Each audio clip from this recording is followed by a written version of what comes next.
Rick Horton's been in more bands than he can name. Bet you've never seen a guitar like he plays.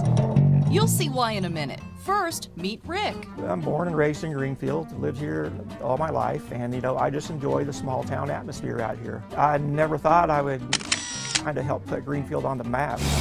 Let alone get traffic backups outside his home. Yeah, especially when I made the Minions. Those were so popular. This eagle has a lot of views on my site. Rick, AKA the Snow Artist. It's just like, wow, something I created is doing this. It's a good feeling. It started on a cold day in 1997. We were making a snowman, me and my daughter Hannah, in the backyard, and I thought, man, it would be so neat to build something funny out front. So I built a Homer Simpson out front and painted it, and I got a great response from that. And look at Rick and Hannah 20 plus years later next to last year's creation, a Corgi. As for the years in between? Well, I'm proud of all of them, but let's say my favorites are the giant rattlesnake, the aliens, and the 2 eagles I made.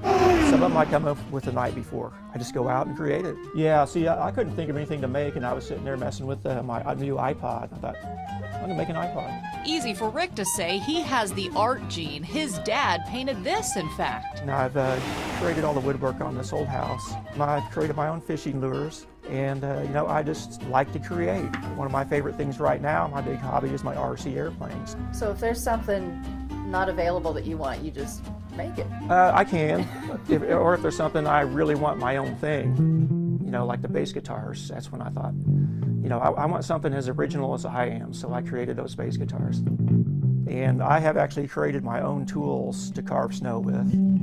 And of course, he's made a snow guitar. Is it sad when they melt? No, my artwork's here for a limited time, and then it's gone. A true artist. Yeah. People get to come and see it for a little while, and then it's gone. And so I think that makes it special. He has no idea what he'll do next year, but he does know he will only do one as usual during the first big snow. Something I do makes so many people happy. So many people tell me, you make Greenfield such a better place with your artwork.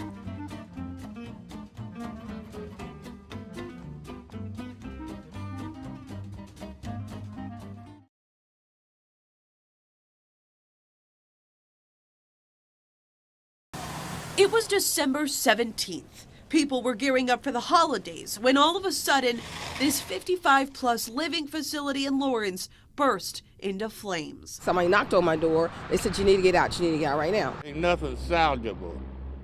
Nothing. It was really devastating.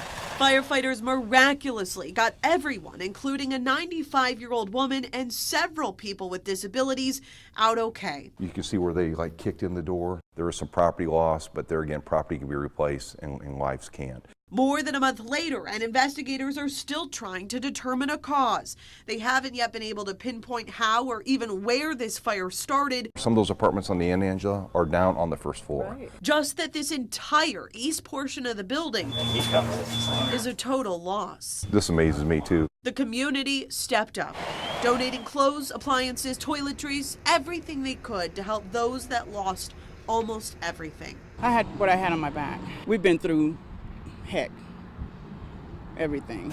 And for the first time in Lawrence history, Chief Dino Patalis says that his firefighters took it upon themselves to also help in the aftermath. We tried to do a little bit of a fundraiser. It was about $12,000. A GoFundMe that raised a significant amount of money.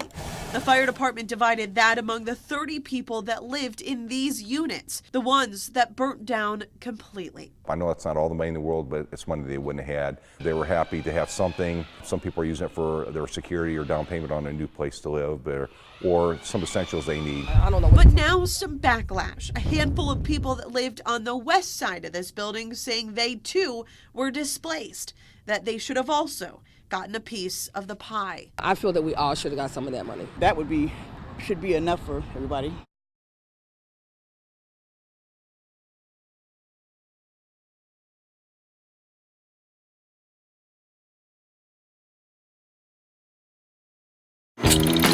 Bobby was the first Unser to make it to victory lane at the Indianapolis 500, but he was not the first Unser to race there.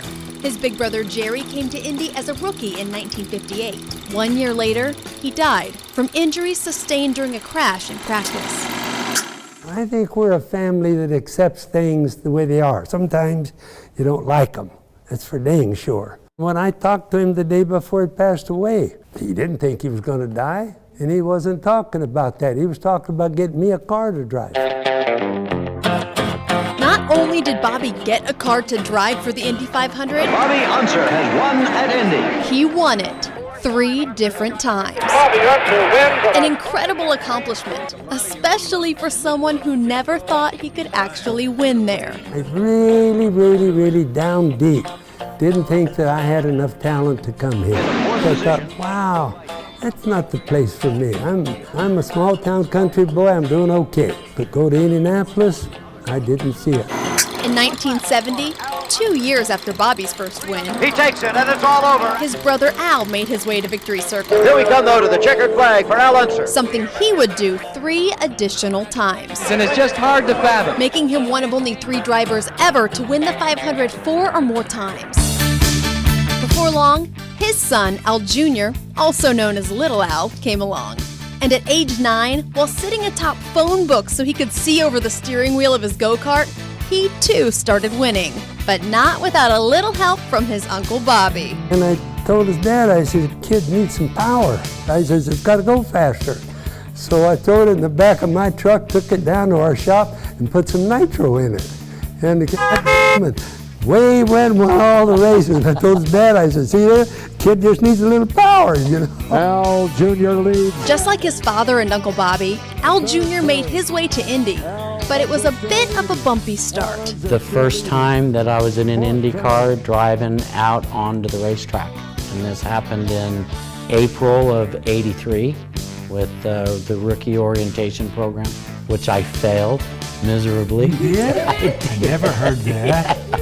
I didn't pass my final stage Really? of rookie orientation. You just don't know what Indy means. Al Jr. went on to win the 500 twice, modeling his driving style after the 2 men he knew best. For Uncle Bobby, I felt that he wants to be the fastest all the time, in practice, qualifying, and if the car's going to break, he wants to be leading it. My dad, however, his philosophy was, the only lap I want to lead is the last one. But the Unser legacy isn't without a little scandal. The 1981 race was the only 500 where the winner was determined in a courtroom. Unser passes other cars while falling back into line. Officials ruled Bobby illegally passed cars while exiting the pit area, dropping him to second place and declaring Mario Andretti the new winner.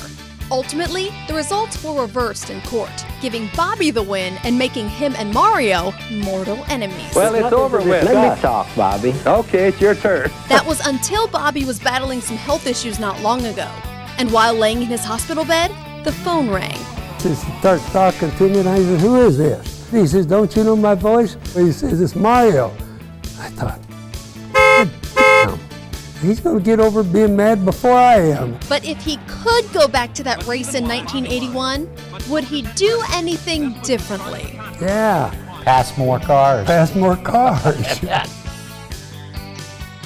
Oh man, it was too funny. They're hysterical. Great storytellers.